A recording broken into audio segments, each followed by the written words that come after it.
Good morning, everyone. Welcome. Today's webinar title is Behind the Label, Unveiling Agricultural Myths and Realities. This webinar is part of the Public Education Series, sponsored by UFA Cooperative Limited. My name is Brandy Yanchik, and I'm an independent journalist and documentary filmmaker based in Edmonton, Alberta, in the Treaty 6 territory. I'd like to acknowledge the diverse Indigenous peoples whose ancestors' footprints have marked this territory for centuries, such as Nahayao, Cree, Dene, Anishinaabe, Saulteaux, Nakota Ishka, Nakota Sioux, and Niitsitapi, Blackfoot peoples. I also acknowledge this as the Métis homeland and the home of one of the largest communities of Inuit south of the 60th parallel. Before I introduce today's panelists, here are a couple of quick housekeeping items. If you're having difficulties hearing the webinar today or are experiencing an unreliable internet signal, you can always use the call-in number in your webinar registration email, or click the arrow next to the microphone icon and press Switch to Phone Audio. There is a box labeled Q&A where you can pose questions to the panelists. If you see a question in the Q&A box that you think is important to ask, you can also click the thumbs up icon to move it to the front of the queue. We will also have a couple of poll questions ready for you. Today's event will consist of presentations by our panelists, followed by question and answer sessions after each presentation. After the two presentations and question and answer sessions, we will move on to a panel discussion. Please be aware that this event is being recorded. The recording will be uploaded to YouTube, and you'll receive a link in an email and a post-event survey. We will also take clips from the video and post them on social media. We hope that today's event promotes more discussion with diverse participants. Today, I am pleased to introduce three distinguished speakers for our discussion. All the speakers are experts in their respective fields. Following their presentations, they'll be part of a Q&A session and panel discussion to further clarify and answer your questions. And our first speaker is Grace Skogstad. She is a professor emeritus at the Department of Political Science at the University of Toronto. She served as the president of the Canadian Political Science Association and the International Public Policy Association. She specializes in Canadian politics, especially Canadian federalism and comparative public policy. Our second presentation will feature the next two speakers. Nevin Rosaasen is the Sustainability and Government Relations Lead at Alberta Pulse Growers. He is a fourth-generation farmer from eastern Saskatchewan with a strong academic foundation in agriculture and international trade policy, combined with hands-on farming experience. Nevin focuses on water, biodiversity, pesticides, and climate change while advocating for farmers at the grassroots level. And we're also joined by Margo Jarvis Redelback. She is an executive director at the Alberta Irrigation Districts Association. Margo is a registered professional agronomist with over 30 years of experience in natural resource sectors in Saskatchewan, British Columbia, and Alberta. In her current role, she represents Alberta's 11 irrigation districts and promotes irrigation's importance and benefits. Welcome, everyone. Before we begin Grace's presentation, we have a poll question for the audience. Are you ready? Which of the following legislative frameworks is designed to ensure accurate information in agricultural product labeling in Canada? A, Canada Agricultural Products Act. B, Food and Drugs Act. C, Consumer Packaging and Labeling Act. D, all of the above. And you now have 30 seconds to answer the poll, after which we will display those results. Okay, the poll is ending. The answers are coming here. All right. So, considering the legislative frameworks designed to ensure accurate information in agricultural product labeling, the poll results show that 10% of participants said that the Canada Agricultural Products Act is designed to ensure accurate information in agricultural product labeling. 7% of participants think that the Food and Drugs Act ensures accurate information. 7% of participants chose the Consumer Packaging and Labeling Act governance as the legislative framework ensuring accurate labeling.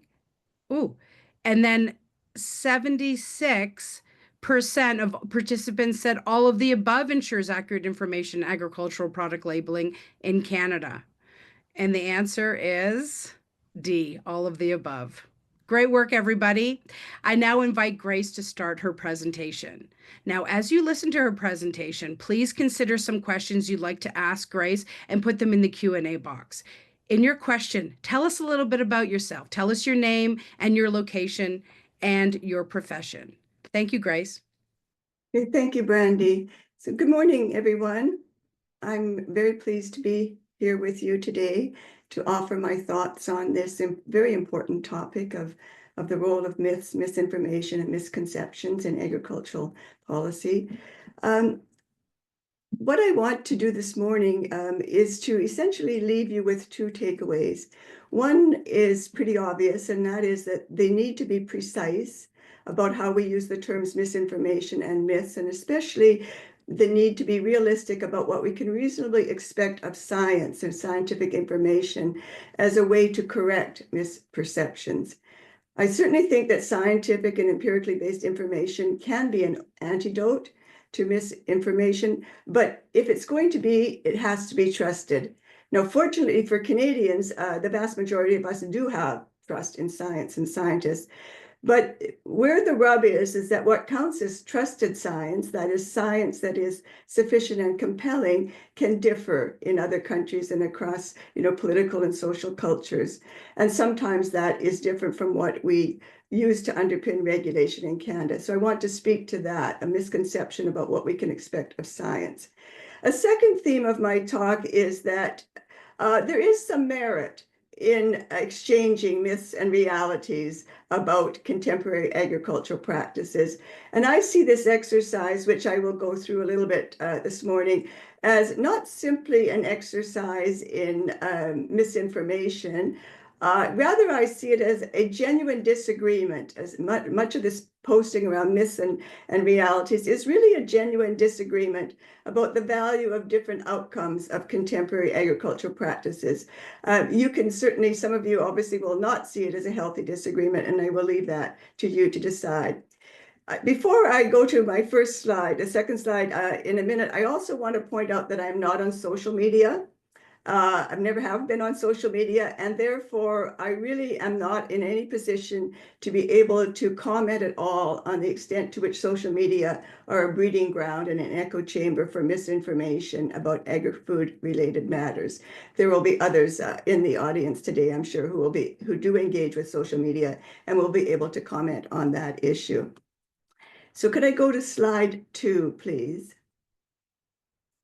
So this is the outline of my presentation. I'm going to begin with some definitions of misinformation and myths. Then I'm going to present my reading that comes from an online search of topics that are frequent subjects of agricultural-related myths and realities posts. I'm then going to present some published findings about who engages in misinformation and disinformation in Canada. That is basically, I think, the context for agri-food policy making. It's not what's going on directly in agri-food policy making, but I think we need to know something about that context about misinformation and disinformation more broadly in Canada. Then I'm going to turn to the role of scientific information in policy making, as I said, with the objective of trying to clear up some misconceptions that may be out there about evidence-based policy making. And then finally, I'm going to, not finally, but then after that, I'll comment specifically on the role of science in the European Union's regulation of genetically modified products and animal hormones. I've written on both of those, and both of those issues have, as people in the audience will know, have been the subject of Canadian trade complaints on the grounds that the EU regulations for both GMO products and animal hormones are not based on scientific information. So I hope to provide a little bit of clarity on what that issue is about. And then finally, we'll just conclude with a few recommendations about how we might go about mitigating our own susceptibility to mis and disinformation. Next slide, please. So I think everybody probably has a definition of misinformation, but it might be useful just as a reminder that usually when we use the term misinformation, we're talking about either falsehoods, false statements, or distortions. And they're distortions or false as compared to the base of scientific information and empirical evidence. I use scientific information and empirical evidence because I don't want to talk about misinformation as compared to what everybody believes, because that can often be misinformation.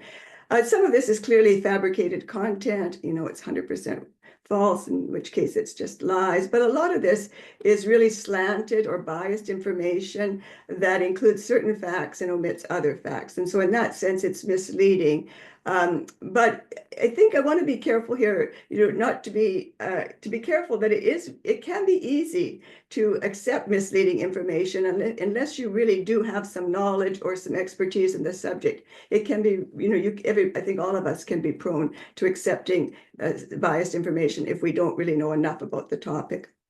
And then, of course, misinformation can be information that's presented out of context, only quoting only part of a statement and neglecting, the context in which it was made. The next slide, please. So this would be slide. Okay, so disinformation, as commonly understood, is it has a deliberate intention to deceive or to cause harm. And now I was playing with this issue of the Government of Canada's fertilizer emissions reduction target. That as it was translated by certain people became an actual reduction target on fertilizer use rather than fertilizer emissions. I don't know whether that was a case of misinformation or disinformation. I'll leave it to you to decide. But obvious cases around disinformation that we're all familiar with would be the tobacco industry, denying for years that smoking wasn't linked to cancer and that secondhand smoke wasn't harmful and nicotine wasn't addictive. Okay, so I think that to the best of my knowledge, we don't really have good sort of empirical studies of who believes and who peddles in misinformation and disinformation.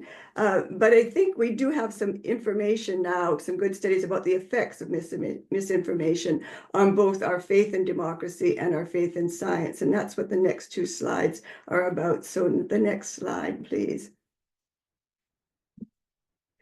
So some people have been doing some very good work here about the effects of false information. And I think one of the things that concerns me, as a citizen of Canada and as a political scientist, is that it does erode trust in institutions and in evidence, and that it does fuel political polarization. The Information Integrity Lab at the University of Alberta, at University of Ottawa, has some good data on this.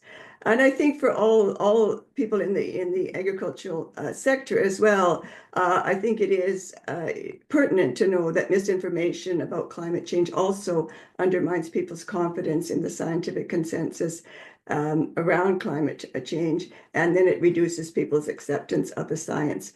And it's really difficult, and even when people are presented with accurate information, to overcome that failure to accept, or the reluctance to accept science as authoritative on issues of climate change. Next slide, please.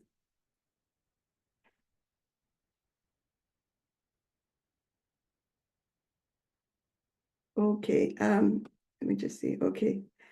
Yeah, so this is a study that was done of the election campaign, and we've also had a report out yesterday. As we know, Madam Commissioner Og also refers to the role of misinformation in the federal election campaign, and that was, of course, foreign misinformation. But this is a study of misinformation on the part of Canadians, and it shows that people who hold false or conspiratorial beliefs on one issue tend to also hold conspiratorial beliefs on others. And so you find a cluster of false beliefs: COVID-19, vaccines, climate change. And again, as I say, the thing here that really I think is pertinent to everybody, as well, is the integrity of the Canadian election, whether this was a democratic election, honestly fought, honestly waged. And so what you find is that, people tend to misbelieve on one, they'll misbelieve on the other. And I think also worrisome is that we find that that people who are labeling information as misinformation are often applying it to what most people would regard as mainstream media, as well as governments. And there's a very partisan element to this that also seems to be associated with the polarization in our party system. I think everybody's aware of that, as well as the rise of populism. So that's the broader context, I think, that we all have to be aware of when we're thinking about the impacts of misinformation and disinformation on policymaking more generally. The next slide, please. So people have not done a whole lot of research on this, but they've theorized a lot about the possible impacts of misinformation on agriculture. And I think those of you in the audience would recognize this, that it can have an adverse effect on farmers' practices if farmers don't have good information. It can influence consumers' choices, and they may think something's healthy or unhealthy when the scientific information suggests us the opposite.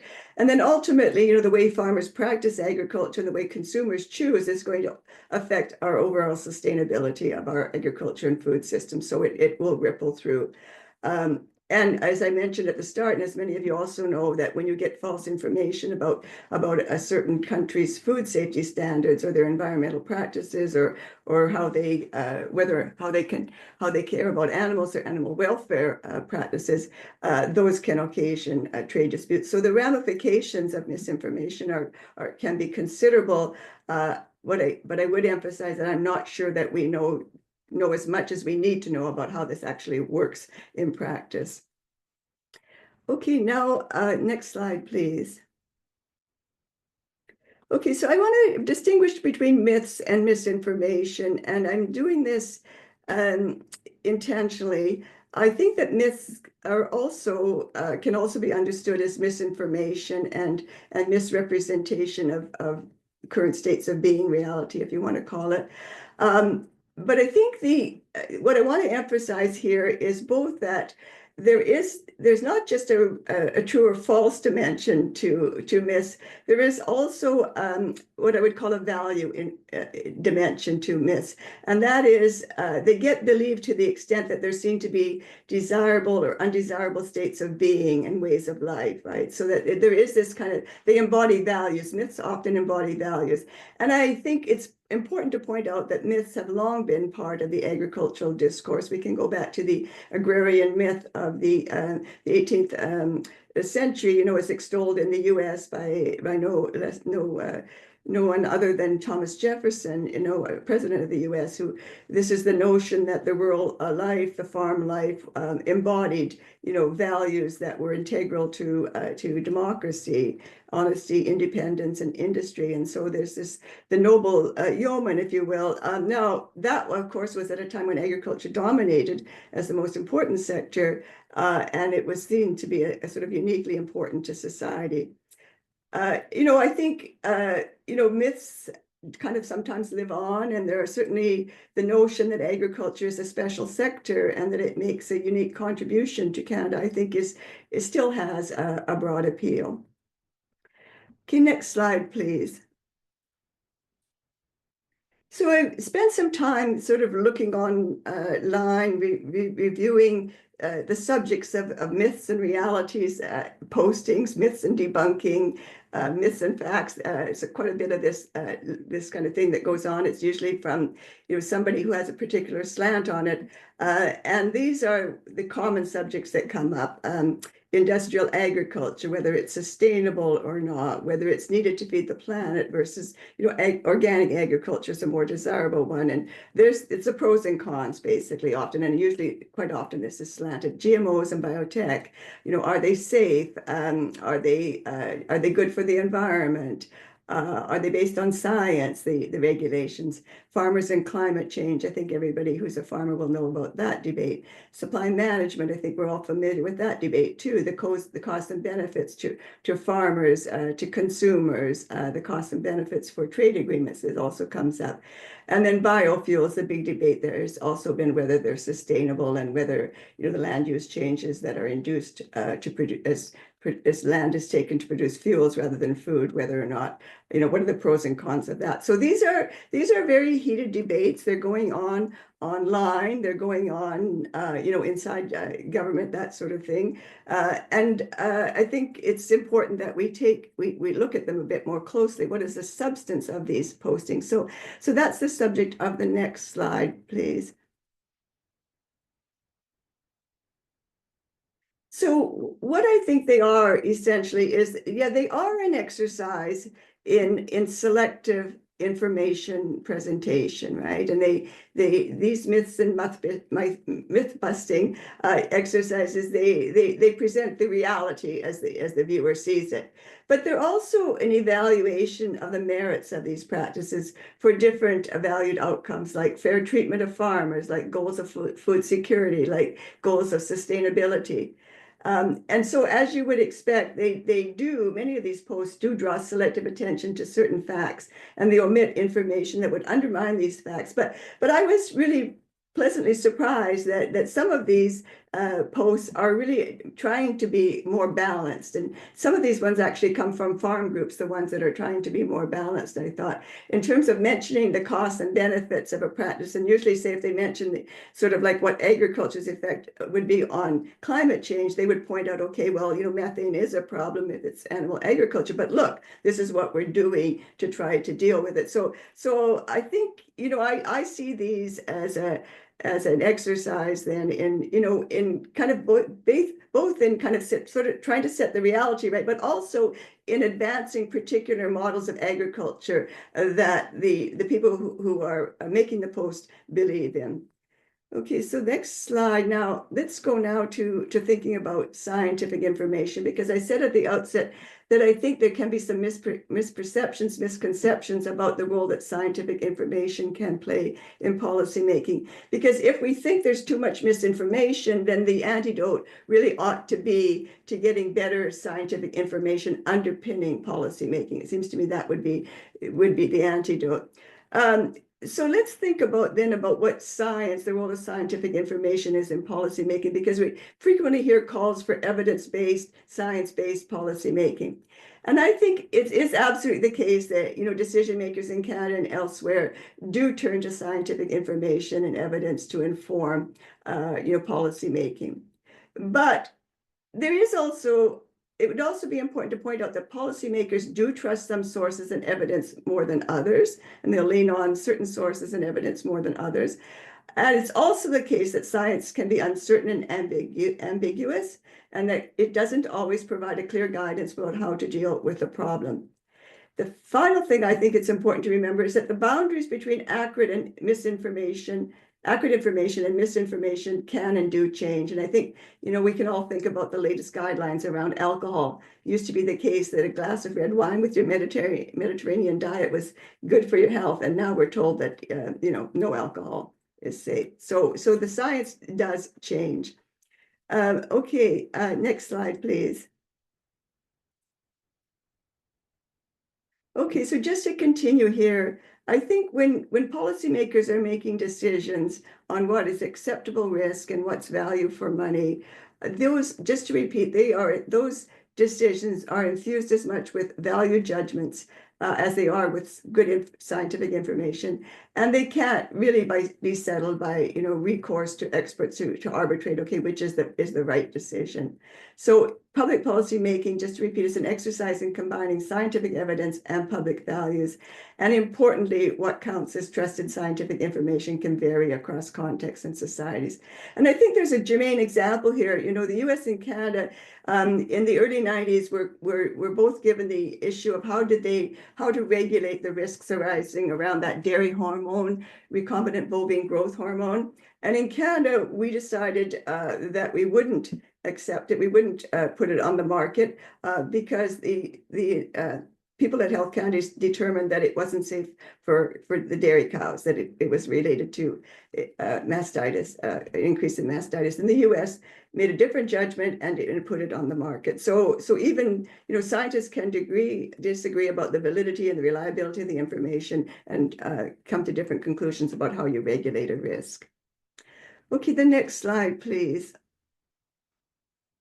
Okay, so this could go on for a long time, but I'm going to be very brief here about what we see with the GMOs and animal hormones in the EU. And there is a charge here that I've read about people in Canada writing about this, that the EU's policy on GMO regulations, which is, requires labeling, and it's a rigorous regulatory policy, labeling and tracking, and their ban on synthetic beef hormones, the charges that those are both based on misinformation. And the counter argument here is that no, the EU has embraced what's known as a precautionary principle, which another word for which would be to be very risk averse in the early stages when you're trying to determine what is the potential risk of a new product. Okay, and if there's any sense that there's not sufficient or a sufficient amount of scientific data, or that all the scientific data aren't included, then the idea would be, okay, you don't put the thing on the market, the product on the market. And it is very much the case that this precautionary principle has been adopted in response to food scandals in the EU, the loss of public confidence in institutions responsible for food safety governance, and the politicization of food safety regulation. But it is now also the case that if the precautionary principle has become the accepted way, the way by which scientific evidence around, novel foods and novel products will be determined. And I want to point out here that it doesn't mean that you don't go out when the EU invokes the precautionary principle. It still has to go out and continue to review new scientific information as it becomes available. Okay, the next slide, please. Okay, so when it comes to mitigating misinformation and disinformation, I do want to just emphasize that Canadians do trust government scientists and third-party experts. That it's an awful lot of trust still remains in Canada around scientists. There is much less trust with respect to scientists who work for food product companies, and that is kind of completely understandable. I think that trust in could be increased if there were more transparency around the scientific basis for regulations and decisions, and if Canadians were given more information on labels. It's pretty clearly the case. Survey after survey has shown that Canadians would like GM foods to be labeled. We have a voluntary labeling policy here, and I think that if we want to have, if industry wants to have more sales of GM foods, and it would be much better that they labeled them. I also think it's very important, and again, this is me as a political scientist here saying that, again, this bigger context is very important. We need politicians and we need industry leaders who make sure that they are being truthful and that they don't use misinformation for partisan gain. I think that's really crucial. Obviously, the educational system has a huge role to play here in teaching critical skills. We try to do this in the university all the time, trying to impress upon students the need to know, what source it is that you're getting information from. Is it a credible, third-party, reliable source? And I think, I don't know to what extent the school systems are doing that. I imagine they're trying. And then I just draw people's attention to the work that Professor Chowdhury at University of Guelph is doing. And he's come up with a framework of 6 thematic categories for understanding and assessing agri-food misinformation in social and online media. I don't know that he's produced that many results from it, but I found it to be a pretty inclusive typology. And then the last slide.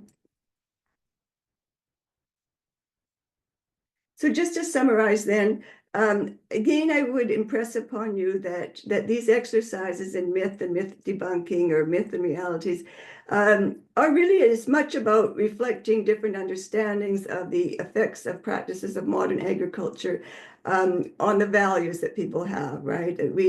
People may value sustainability, or they may value farmer fairness over productivity or over efficiency or whatever. And I think that's a useful lens for me to read them. And obviously, trusted scientific information can be a counter to misinformation, but the notion that science, that policy making alone is science-based is a misconception, because values clearly factor into the judgments of the regulators and the decision makers who are making public policy in agriculture and food and elsewhere. Thank you for your attention. Thank you so much, Grace, for your excellent presentation. You gave us so much information that is very relevant right now. I do have a comment here. Good morning. My name is Fred Mertz. I'm a CPA with a large ag practice working with farmers, ranchers, and related ag business. I believe in the agrarian myth as well as my clients. When it comes to politics and policy, what myth governs these lawmakers? Do you have a comment on that, Grace? Yeah, I've written on this, and I think it's the notion of what I've called agricultural exceptionalism, which is that this is an exceptional sector and that it has always been, not simply because of the important product that it produces, but historically as well, because market forces didn't work in the sector. And you could argue the same thing happens today, that market forces don't really work in the sector, given the kind of the concentration of authority or concentration of market power, not authority, market power in fewer and fewer businesses. So yeah, I called it agricultural exceptionalism. I'm not sure to what extent it holds now across countries, because there's certainly a lot of criticism about modern agricultural practices, but to me that's how I've conceived of it, and I think it's with good reasons often. I mean, I think that the ability to produce your own food and be food secure is really kind of like fundamental to your security as well, your national security. I don't know Okay, if that so answered your question, Fred. we do have another question here, Grace. How do misinformation and misconceptions about agriculture influence political narratives, shape policy decisions, and affect producers' perceptions of their roles and practices within the industry? Yeah, well, I think these are debates. These are ongoing debates. That about the model of current agriculture. It's not just about producing food, as we know. Agriculture, a lot of issues are intersecting with agriculture now. It's about climate change. It's about, as I think also I just mentioned, sort of national security. It's about protecting the environment. There are a lot of intersecting issues that come here. And, I think that governments are hearing these different points of view. You've only to kind of go to hearings and committee hearings, or maybe not of the Agriculture Committee, but I was witnessing this when I was reading the hearings of the Senate on the private members bills lately, and you get a lot of different debates there around, whether agriculture should be exempt from climate pricing, for example. And some of those debates are really getting to kind of the core differences about sort of the exceptionalism of agriculture, the reality, if you will, of agriculture, the lack of all technological alternatives and stuff. So I see these are really part of the cut and thrust of agricultural policy making in Canada. And I personally think that that's a good thing, to have all of these values and points of view aired, because it means that the public is much more engaged around agriculture, as it should be. I think it's people have to understand the value of this sector and be engaged around the issues that it's confronting. So I'm not sure if that's getting at an answer to the question, but I see this as healthy. I see it as part of the cut and thrust of agricultural policy debate in this country. How much influence it has is, you'd have to look at each piece of legislation. You'd have to look at each program and come to some kind of calculation about the overall impact, and who's kind of winning this discursive debate, if you want to call it, this contest about what are appropriate agricultural practices. Thank you so much, Grace. We really appreciate all your knowledge and expertise, and it's such an engaging session. We do have another quick poll question before we hear from our following speakers, Nevin and Margo, and you're going to have 30 seconds to answer the poll. And the poll question is, what activity accounts for the largest freshwater use in Alberta's agriculture? A, irrigation for crops. B, watering livestock. C, processing agricultural products. D, fertilizer mixing and applications. You have 30 seconds to answer the poll. Answer coming up here. Excellent. So the response to poll question 2, which activity accounts for the largest freshwater use in Alberta's agriculture? 62% of participants said that irrigation for crops accounts for the largest use. 8% of participants believe that watering livestock makes up the biggest use. 18% of participants think that processing agricultural products takes up most freshwater resources. And 13% of participants said that fertilizer mixing and application accounts for the largest use? And the real answer, the true answer is option A. Irrigation for crops is what accounts for the largest use of fresh water in Alberta's agriculture. Thank you everyone for participating in that poll. And now invite Nevin and Margo to do their presentation. Please remember everyone to type your questions in the Q&A box. We love hearing from you. When you have a question, tell us about yourself. Tell us your name, a bit about yourself, and your location and profession. Thank you very much, Nevin and Margo. Well, good morning, everyone. First off, I'd like to thank the Simpson Center and for having Margo and I. We're going to be doing a joint presentation, and Grace has very much set the stage. We're going to jump in and talk about unveiling the agricultural myths and realities. We're going to touch on some of these issues. So next slide, please. Our overview of the presentation is we are going to talk about some of the misunderstanding of Alberta's specifically cropping industry. We'll talk about these agricultural myths, specifically around conventional agriculture and how farmers are growing food. We will touch on pesticides, nutrient loading of waters, and GMOs, which we've heard a little bit about already, and misconceptions about water quality, the availability, and how it's allocated in Alberta. And certainly my colleague Margo, who is an expert in this field, will be talking about irrigation. But before we head into a little bit more of an introduction, I just wanted to point out that the Canadian Centre for Food Integrity, through their surveys, extensive surveys, found that 91% of Canadians know little or nothing about modern farming practices. So that is quite, quite a stark reality when it comes to trying to understand how food is actually produced in this modern world. Yet Canadian farmers are always regarded as the most trustworthy stakeholder throughout the food system and are even put ahead of nurses, doctors, academics, and others. So very interesting that farmers are trusted. So I'm going to ask for the next slide and turn it over to Margo, who is one of these trusted farmers. Margo. Thanks, Nevin. I just wanted to give you a little bit of a background on myself. I am a fourth generation irrigated crop farm family. We farm in the Eastern Irrigation District, which is located just outside of Brooks, Alberta. And we irrigate about 326 acres. We have a mixed grain, oilseeds, and forage crop rotation.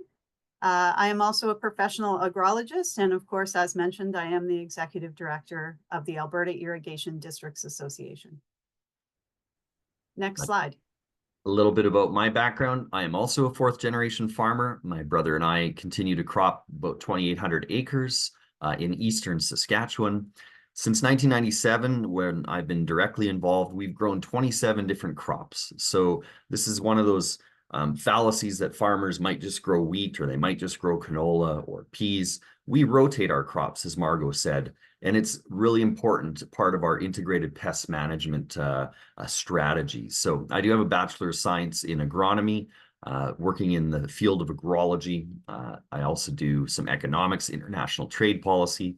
I'm actually at a conference today in Edmonton, the Alberta Crossroads Crop Conference, where we look at policy and sustainability. So sustainability is a large part of what I focus on as well.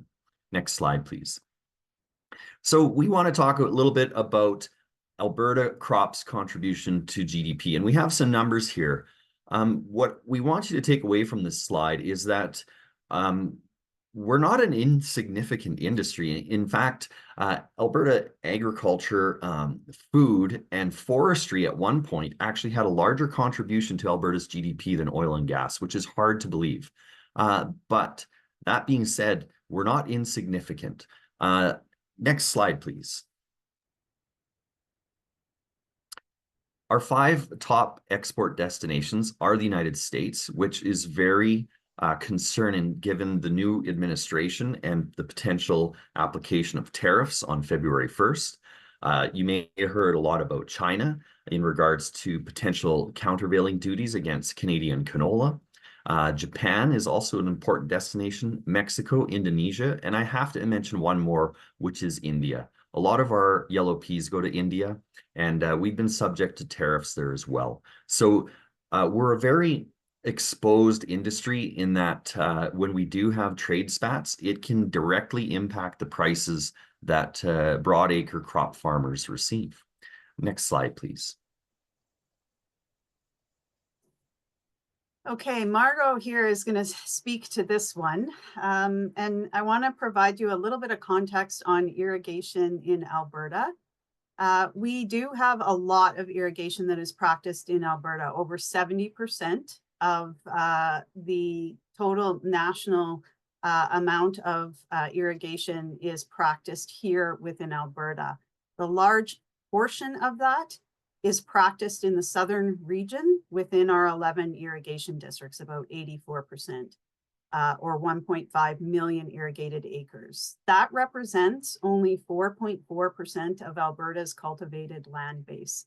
But that irrigated crop area really hits high economically. It supports not only crop production, but also livestock production within the region and livestock production outside of the region, within the province of Alberta and in also adjacent provinces. Really allows the producer to choose from more crop choices, many of those which are high value crops and contribute more revenue. And, you know, really, when you think about 4.4% of Alberta's cultivated land base, supporting 27% of the total provincial primary agricultural sales, it really shows the significance of the benefit of irrigation. I want just to take your attention down to my last bullet point. The irrigated crop production and livestock production, it generates 8 times more revenue per hectare for the agricultural producer than dryland farms. And this information is taken from our recent economic analysis that we had done. And if I take you back a few slides previous, the difference between Nevin, whose operations are on dryland farming, and my operations that are on irrigated land base, there's quite a difference that you saw between our acreages. And that's really because myself has the ability to, you know, grow some higher value crops under irrigation that provides more revenue per hectare for me. So I can get away with having less acres, but making the same amount or comparable amounts of money as Nevin and comparable operations. Next slide. So we're going to get into some myths. And I, unlike Grace, spend way too much time doom scrolling on social media. And I see this all the time. Pesticides are killing us. And, you know, part of my job is adult education and extension. And this isn't only speaking to farmers, but speaking to registered dietitians, speaking to policymakers, nutritionists, chefs, and others, talking about specifically pulses, but the other crops that our farmers grow as well. Well, one of the things that we need to talk about is our regulator. And Grace had mentioned Health Canada and RBST and hormones, but certainly pesticides are regulated by the Pest Management Regulatory Agency. And this agency is amongst the most highly regarded regulator in the world. Grace talked about risk versus hazard-based, or the EU precautionary principle. And the way I would give an example of a risk versus a hazard-based is that there is a risk of me being struck by lightning should I walk outside in the middle of July in an electrical storm. There is a risk. There is a hazard right now if I was to walk outside in the middle of January and be struck by lightning. But that is the difference. There are hardly ever electrical storms in January in Edmonton, and there's there is a hazard, but very, very minimal risk that I'll ever be struck by lightning. So another thing is all of our pesticides are reevaluated every 15 years. And pesticides, remember, include herbicides, which kill weeds, insecticides, which kill insects, and fungicides, which kill pathogens or fungus. So those are the 3 basic groupings of pesticides. And if a pesticide is banned in another OECD country or within the European Union, that triggers a special reevaluation, because let's face it, science does change. At one point, we thought the world was flat. There are a few folks out there who still believe the world is flat, but this isn't a process of trying to sort out empirically the world around us. Another thing I want to touch on is acceptable dietary intake versus maximum residue limits, or the acceptable trade levels of pesticides. So when myself or Margo deliver grain or a product to either an elevator or a processor that is exporting, those grains or oil seeds are tested before export for residues of pesticides. And these residues are at parts per billion. So 1 part per billion, remember, is roughly 1 grain of salt in an Olympic-sized swimming pool, or 1 second in 32,000 years, to give you an idea of how small. So if we exceed 1 part per billion in many cases, we are unable to export that product or that shipment. The acceptable dietary intake is orders of magnitude higher. So that means that at any risk to human health, for instance, if you were to look at beer and glyphosate, it would be in parts per 100,000. So, you know, we've heard reports of Germany finding glyphosate in beer, and we can talk about glyphosate later at length if you'd like in the Q&A. But yes, there is a hazard that we found glyphosate present in beer, but upon further investigation, you know, the German regulator and the European Food Safety Authority said, yes, if you were to drink 1,000 liters of beer a day, you may be at risk of being impacted by glyphosate. But I'm sure you'll have other health problems well before that glyphosate has any impact or risk to your human health. Next slide, please. The next myth we want to talk about is farmers are loading our waterways with nutrients. And obviously we have a water focus here today. This is not true. Alberta farmers and Canadian farmers in general match their fertilizer rates with their crop needs. And how do we do this? We use soil tests or soil sampling so that we can ensure that we're applying the correct amount of nitrogen or phosphorus, potassium, or other micronutrients that our crops need. In fact, a lot of farmers are now using tissue tests within season and actually somewhat using split applications of fertilizer to ensure that we're applying nutrients when plants can most effectively uptake those nutrients. And I can assure you that farmers do not over-apply nutrients. Our inputs have been rising. The inflationary pressure on inputs is so much that a lot of farmers are, you know, it may be difficult for our urban cousins to understand that farmers are very cash poor, and we don't have the money to just throw nutrients out willy-nilly and hope for rain. There's so much risk, and we're inherently cheap, okay? And we're not necessarily proud to admit it, but we are. And we are stewards and innovators. And as Grace said, we're not just farming to grow food. We're, you know, being pressured to address issues of climate change, issues of biodiversity, issues of preservation of wildlife and certain species at risk, as well as water quality. We play a huge role in ensuring that water quality, before it enters streams and rivers, that the appropriate vegetative filter strips, et cetera, are used. And I will give you one example about nutrient loading, because I was in a call with an ENGO. I will list them today, Ducks Unlimited. It was a younger staff member, and he said, you know, farmers just continue to overload our waterways with nitrogen and phosphorus. And I had to remind him that the largest introduction of phosphorus and nitrogen into our sloughs and creeks is when we have 2,000 to 3,000 geese land on our field and sit there for 3 or 4 hours and deposit all of that fecal material. That is the largest nutrient loading that we have on my farm. So next slide, please. Myth 3, GMOs are bad for us and the planet. We hear this and see this all the time on social media. GMOs is just a new way to talk about plant breeding. We've been breeding plants and selecting for traits for millennia, right? And I mean, we see this in dog breeds all the time, where you're breeding one dog with another dog and you get these beautiful I mean, some people may not think they're beautiful. Large dogs or these small little toy dogs, all different forms, shapes, and sizes. And the same is to be said about crops. We have been using other forms of plant breeding for decades, and such as, I have it down here, second last point, transmutagenesis, which is still allowed in organic agriculture, where we use ethidium bromide and other mutagenic compounds to provide these random mutations, and then we select for genes or expressions of genes that we think may provide us an advantage, or whether it's a color in the seed coat, or this, that, or the other, and that is still accepted in organic agriculture.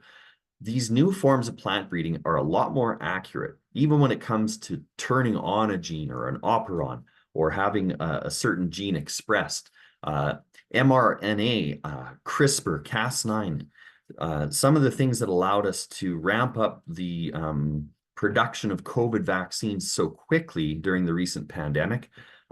We've been using these, and we have the ability to use these in agriculture, except we do not have consumer acceptance yet in a lot of places. That being said, GMOs are currently being used all around us.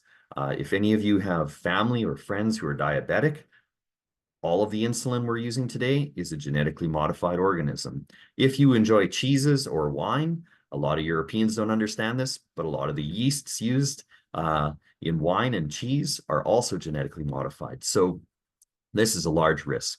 Next slide, please. A large risk meaning a large risk to farming and to plant breeding and acceptance as we know it. So what technologies are decreasing absolute pesticide use? Because we hear about these targets and these goals, the EU farm to fork strategy, which has now been scrapped because of the pushback and the awareness that the EU cannot produce enough food if they're reducing, the amount of pesticides, or trying to have farmers just cut out pesticide use altogether.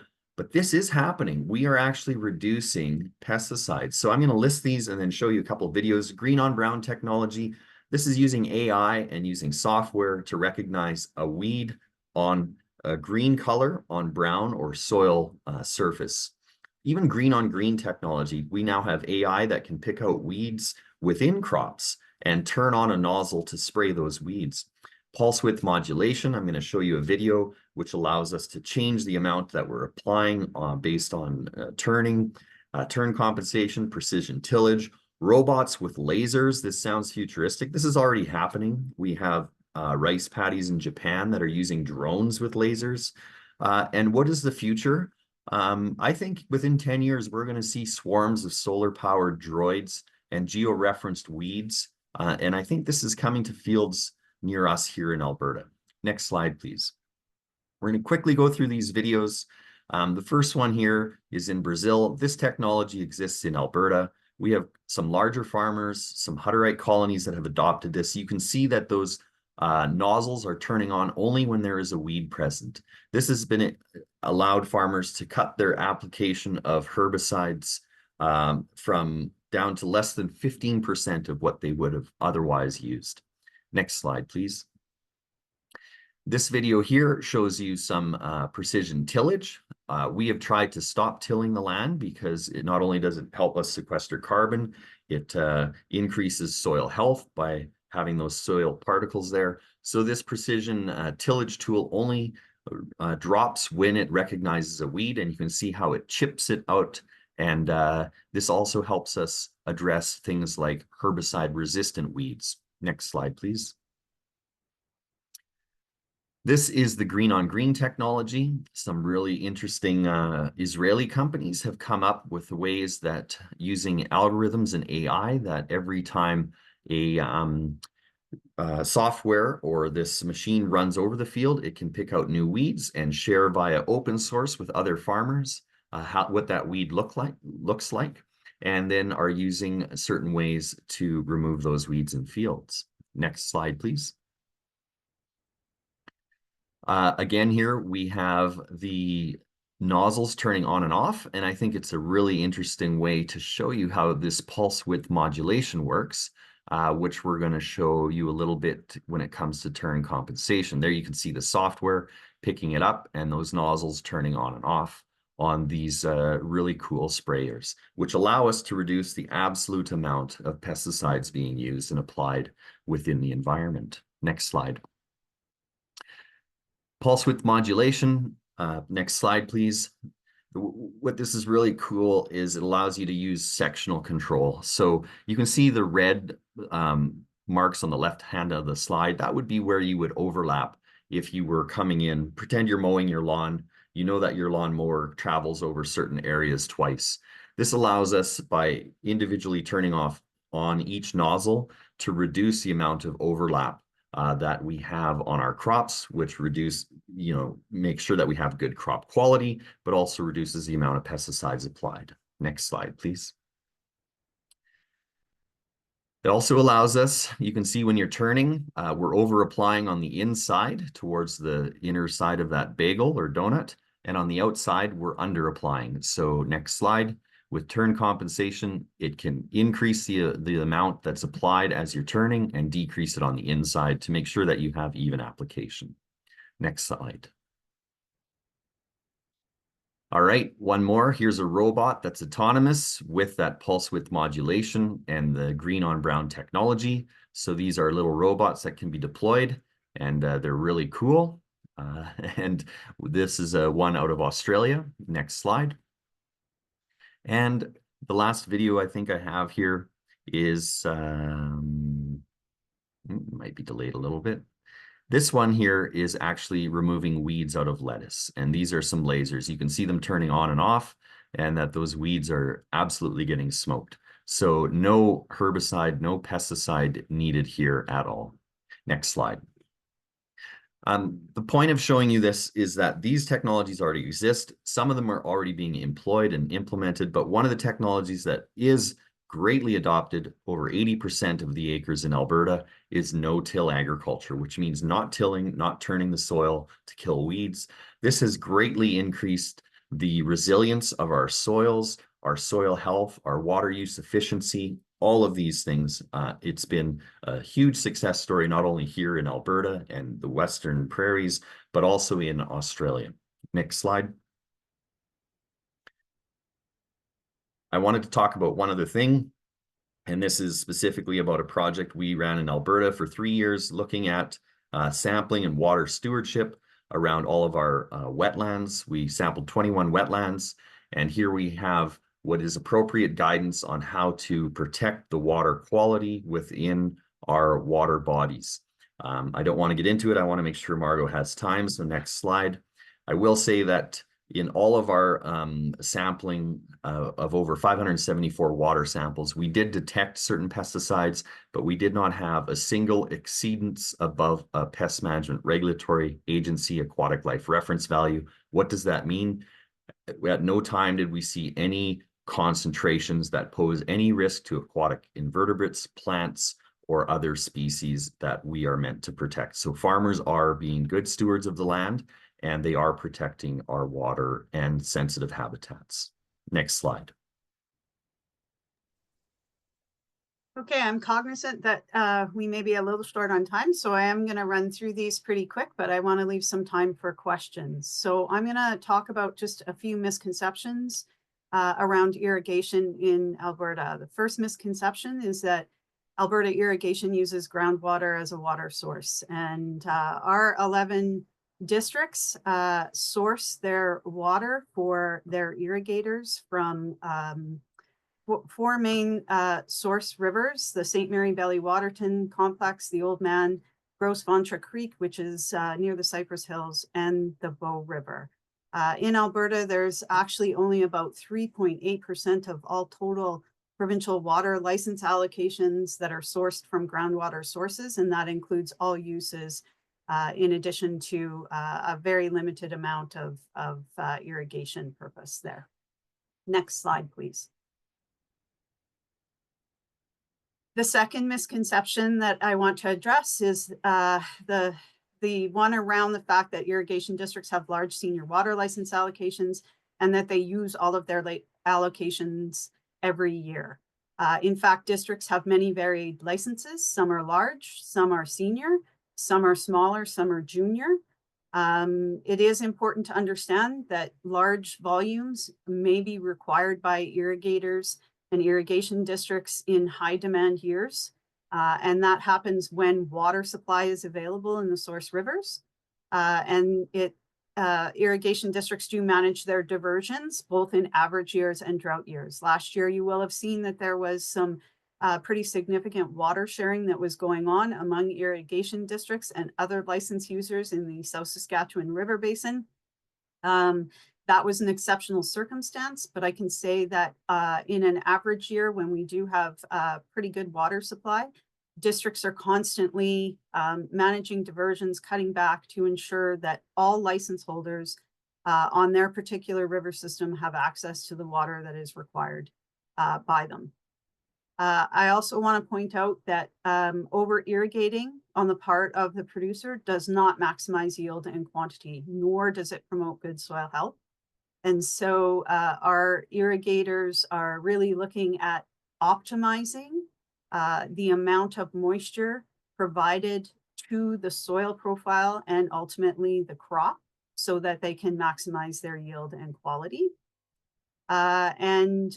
Just back to using all allocations, our data shows that long-term average use by districts is only about 60% of the total combined allocation between all of our 11 districts. And actually, that long-term average use continues to decline. And that is due directly to technology upgrades that have led to significant water conservation efficiency and productivity gains. Next slide, please. So just some of these technological innovations. The biggest one around infrastructure upgrades is the conversion of open canals to buried water pipelines. We have about 61% of our linear infrastructure that is now in buried water pipelines, saves from seepage, saves from evaporation, but rehab is expensive. And it is important to know that districts are financially accountable to their irrigators, similar to how municipal councils are responsible to their ratepayers. Next slide. Let's talk a little bit about on-farm system changes. This has also led to really good water savings and sustainable practices on-farm. Low pressure drop tube pivot systems are the main system of choice by irrigators. 85% of our irrigated land in our districts are irrigated this way. The decision to convert is made solely by individual irrigators. That is an important thing to note because every producer has a different financial plan and different ability to convert at different times. Now, some of the challenges around low pressure pivot systems is there is some really innovative technology to schedule and use variable rate irrigation prescriptions to match the irrigation prescription with the soil profile and the needs of the crop, but can be very labor intensive. So we need more efficiency in this regard. And there is existing research and new technology that is in its infancy, but it does need more research to prove the return on investment. And the technologies may not be financially accessible to all irrigators. Again, irrigators have different financial plans based on their individual priorities and needs. So there can be challenges around that. And I think that's really important for policymakers to understand.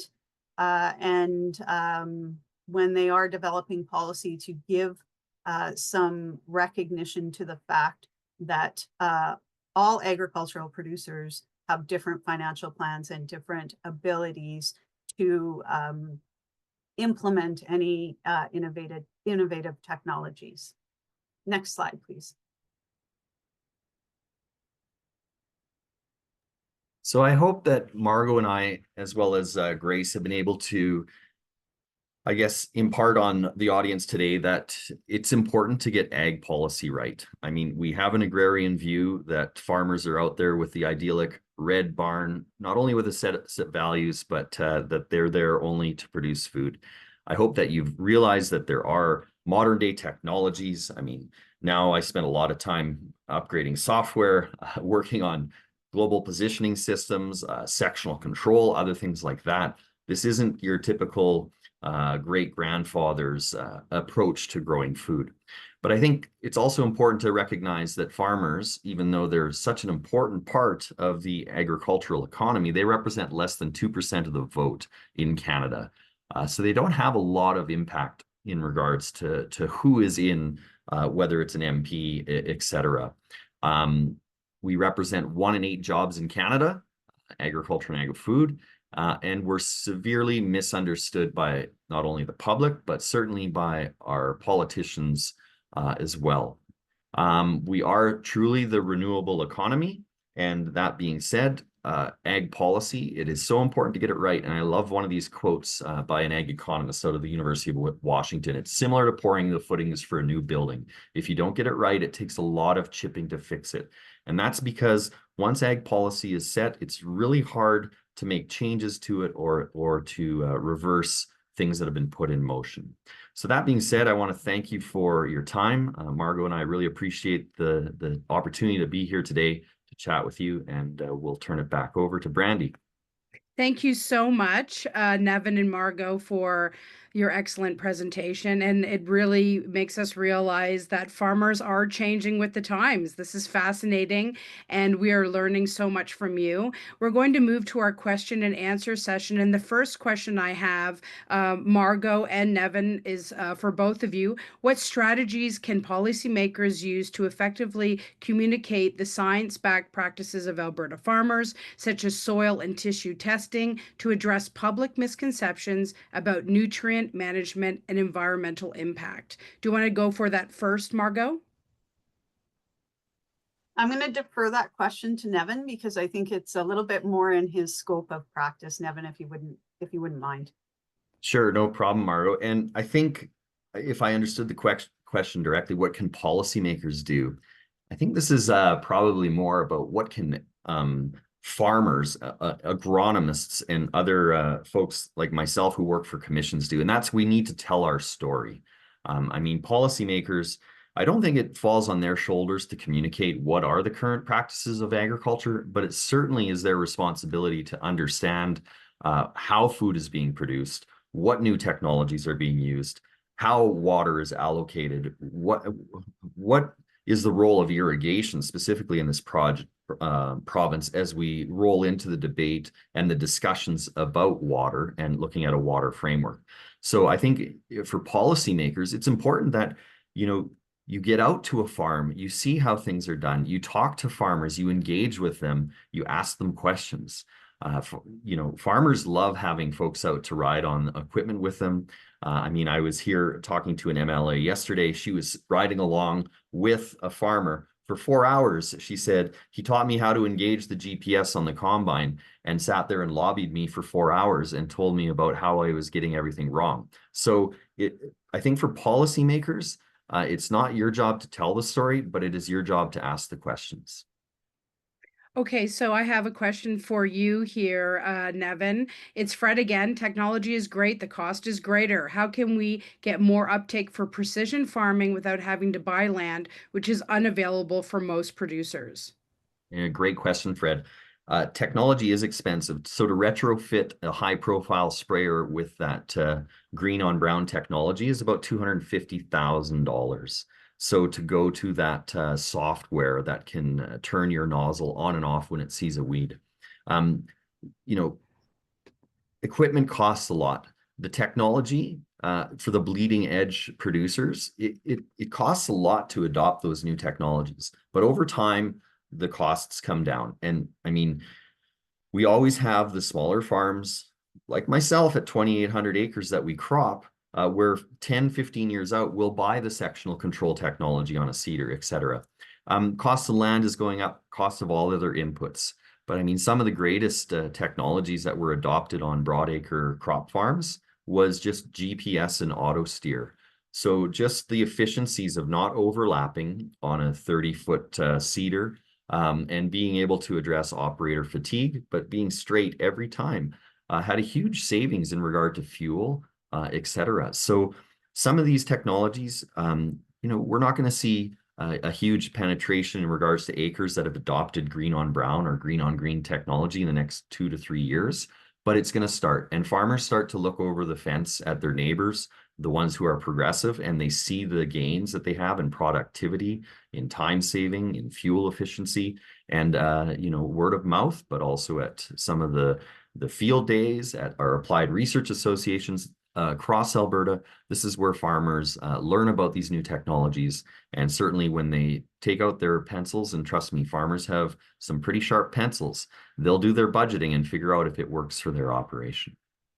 Thank you, Nevin. I'm sure that sometimes the grass or the crops is actually greener at the neighbor's farm, and people want to learn those tips and trades. Okay, we're going to move on to our panel discussion. So Grace, if you want to turn your camera on, and for the audience, please send us some questions in the chat. If there's anything you want us to ask, we have one here. I'd like all of you to answer. So we'll start with farmers constituting less than 2% of the voter base. What strategy should they adopt to ensure their interests are well represented in policy making? Grace, do you want to answer that first? With farmers constituting less than 2% of the voter base, what strategy should they adopt to ensure their interests are well represented in policy making? In your mic, Well, thank you. I think we've known for a long time now that farmers are well organized. That their organization, I think, makes up for their small percentage of voters. My problem with, not my problem, but my concern about the farm lobby is essentially that it's over organized.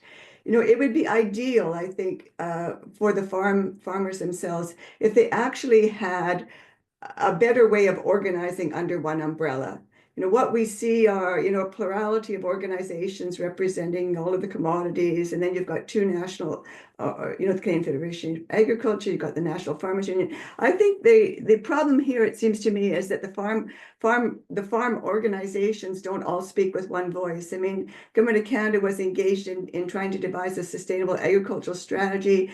I think it was as many as 6 groups walk away from it. They say that they're not going to engage in this. It's not going anywhere. It would really be a whole lot easier for governments if the farm lobby itself was able to get itself organized under one umbrella. We see that in Quebec, right? That there is the UPA in Quebec, the Union of Agriculture Producers in Quebec, and it is very well organized, and it has really good influence with the Quebec government for that reason. So I think that there is a problem on the side of the farm organizations and their plurality, rather than, I think that's going to be fixed, because it's really hard for governments to know who do we speak to, when there is no single organization that speaks for farmers. So I actually think that farmers really punch above their weight when it comes to being able to influence particular political parties as well. So I'm not as worried as Nevin is about the percentage of the vote, because I think it's an organized lobby, but I do worry about its ability to really sit down with governments and kind of act in concert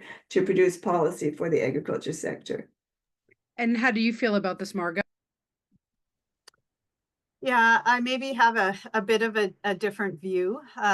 My sector is quite unique. I mentioned that, in Alberta has over 70% of all of the irrigation that's practiced in Canada, and most of that falls within my irrigation district members. My industry association is the association that represents those irrigation districts. We have no national comparable industry association for irrigation. So that means that our association finds that we do have to engage at the provincial level and at the national level. And that can be challenging because overall, as I mentioned, we are fairly small when it comes to the amount of irrigated acres overall, when you look at all of the cultivated acres across Alberta and across Saskatchewan. So you know, would I like to have something more nationally focused with that brings together, you know, irrigators from across the country to address some of the policy pieces, particularly on the federal landscape? Absolutely. Provincially, I would say that our organization tries to work quite closely with the other boards and commissions in the province to try to find alignment on certain policy pieces that are being put forward. And I think that that's been beneficial, though I recognize it has been on more of an ad hoc basis for sure. And Nevin, do you want to send in your thoughts here before we wrap up? Absolutely. A final word? I agree with both Grace and Margo. So yes, we have so many different farm groups. The federal government can't discern between the National Farmers Union, where you buy a membership, and you know, we don't know how many members they have, versus a commission that's regulated under the Alberta Farm Products Marketing Act, where we collect a checkoff and invest in not only research, in market development and other things, and we must represent all farmers within Alberta for those who grow pulses. We then go up to Pulse Canada or to Grain Growers of Canada to speak at the federal level. And so you have all these national groups, Cereals Canada, Pulse Canada, the Canadian Canola Growers Association, but then Canola Council of Canada, which also has the processors and the trade. So it gets to be very messy. But sometimes farmers aren't in line with the elevator associations or the food processors. So we don't always have a unified voice. But here in Alberta, I would say we are very well organized. We have not only the Intensive Livestock Working Group, which contains all of the livestock group. We also have the Team Alberta Crops model, which is all of the crop-based commission, including the Alberta beekeepers, where we come together and speak with one voice. So we are starting to get our voices aligned. We're trying to make sure that it's easier for our governments to understand what are our positions, and we're trying to work in lockstep, not only with our Alberta Irrigation Districts Association, but also with livestock as well as crops, to ensure that, again, our messages are aligned and that government knows that we're all pushing in the same direction, so to speak. So we did just get a comment from Glenn Logan. He says there seems to be an ever-widening rural-urban divide. How do we narrow that divide and have them recognize agriculture is not the bad guy? Does anybody want to comment on this before we wrap up? Well, I agree with him, and it troubles me. I do see a rural-urban divide, and it's replicated in the political party system, right? I mean, the Conservative Party is essentially the party of rural Canada, and the Liberals of urban Canada. And it is unfortunate. It seems that, you know, there's this rural-urban divide is also a divide around sort of values as well, right? I mean, we can see that as well. So it's very unfortunate.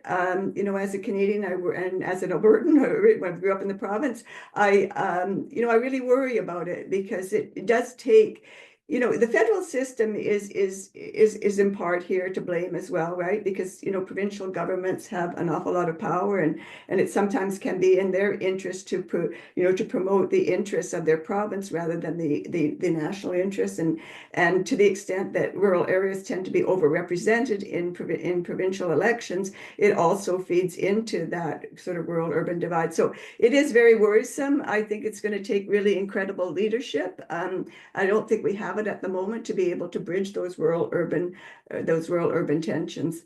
So yeah, I'm fully sympathetic to this question. I don't have the answers, unfortunately.